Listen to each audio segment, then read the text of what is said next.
Hey everyone, Dr. Frankie here. I hope you're all having a fantastic week.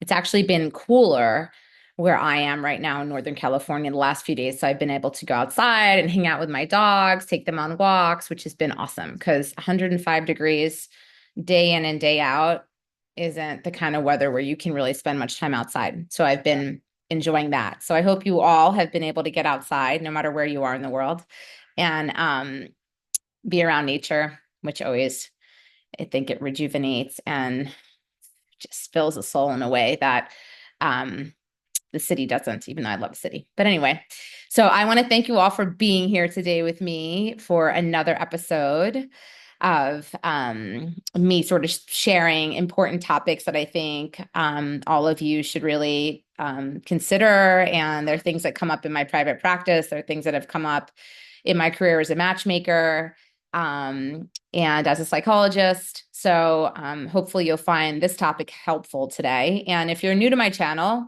I'm Dr. Frankie Bashan. I'm a board certified sex therapist, clinical psychologist with 2 decades of experience. And I'm also the CEO of Little Gay Book and Little Black Book Matchmaking. So if you're out there and you're dating and you want to find somebody who's relationship minded and serious about partnership and has done the work, right? Work on themselves.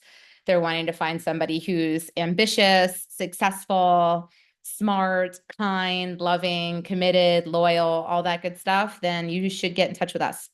Schedule a call. We're happy to chat with you all about how we do what we do in the matchmaking world.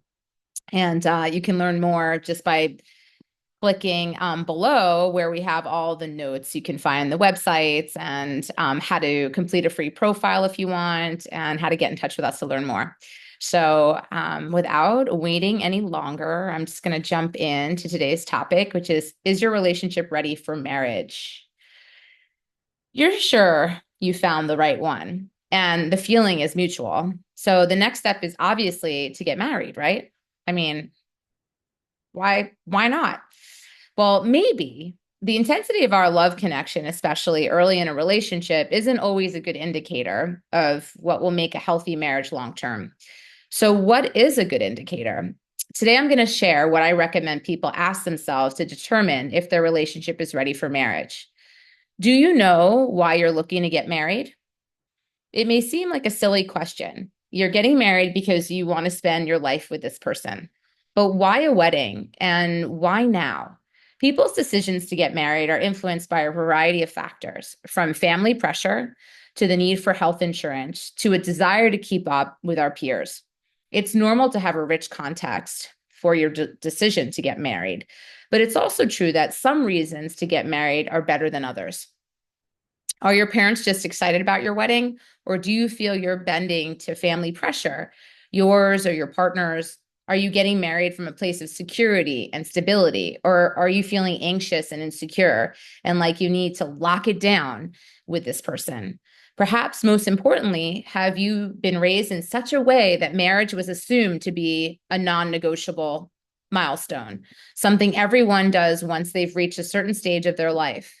If so, it may be worth examining your true motivations and making sure this is something you both really actually want. What does marriage mean to both of you? Let's assume you've decided marriage is definitely for you and that your reasons are doing for doing so are things you both feel really solid about. Have you also talked about what being married will actually look like?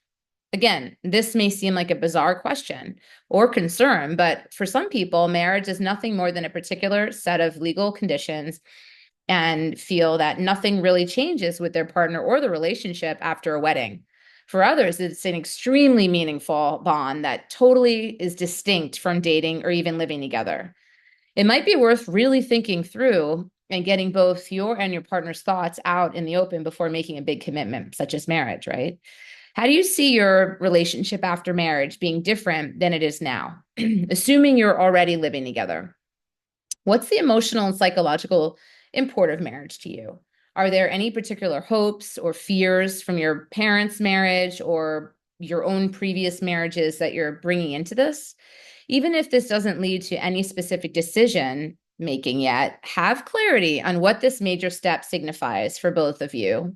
Will set you up for success in the first weeks, months, and years of your marriage.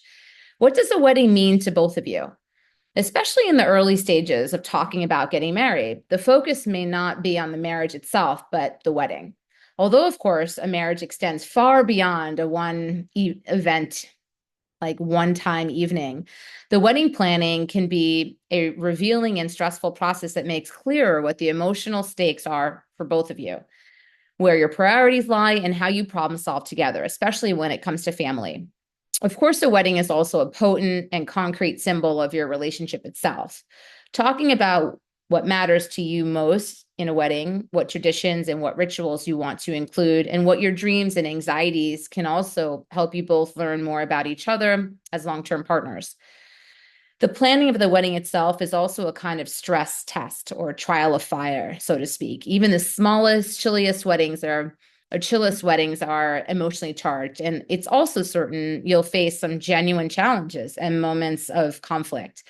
Noticing the degree to which you're able to manage these moments of rupture can be really helpful, actually, in determining your readiness to navigate a marriage. How comfortable are you talking about money and maybe even a prenup? Talking about money sucks for everyone, but there's a reason it's one of the most common subjects that couples fight about. Finances can be extremely emotionally triggering. Handling of money gets at questions of whether you can really rely on the decision-making of your partner, whether they can take care of themselves and you, and whether they prioritize the safety and the stability of the household over their monetary personal pleasures. If you're planning a wedding, you may have already talked about a basic budget or spending priorities. What about money value after the wedding is over? If you live together, you may have already discussed sharing bills, doing the grocery shopping, or even having a joint bank account. When looking at marriage, it may be useful to start having some of the conversations about larger financial goals and values. For instance, are you saving for a house? Is it a priority for one of you to get a higher paying job to support your future? Are you on the same page about family? For some people, the reason marriage is an important milestone is that it creates a legal basis for your relationship, becoming officially a family.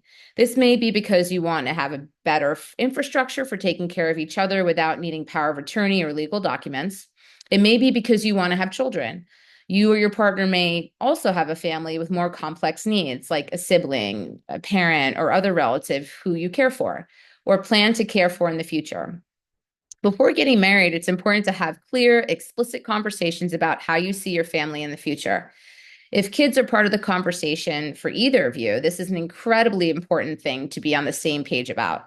A surprised number of couples know that they want different things when it comes to children, but imagine that it'll work itself out over time, often because their partner will change their mind eventually.